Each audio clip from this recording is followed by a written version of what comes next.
Did you know about the torture methods used in the Middle Ages?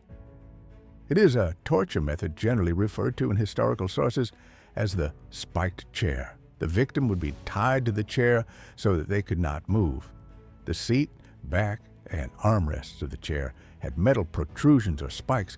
These protrusions were designed not to kill, but to cause prolonged pain and pressure. The more the person moved, the more pain they felt. It is said that they were sometimes kept like this for hours or even days.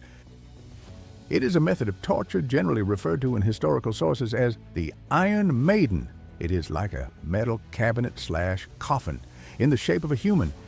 When the lids are closed, it immobilizes the person inside. The metal protrusions on the inner surface are intended to cause pain and pressure rather than kill. The victim is forced to stand. The aim is prolonged physical and psychological exhaustion. Historical sources generally refer to it as a method of torture known as the skull crusher. It is a device with a screw/compression mechanism at the top.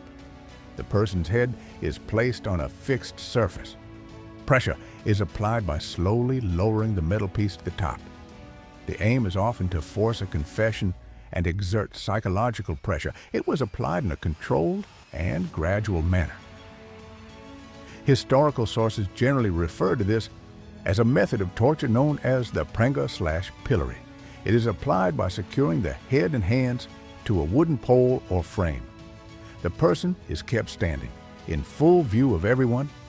The aim is more to cause humiliation, degradation, and deterrence than to inflict direct physical harm.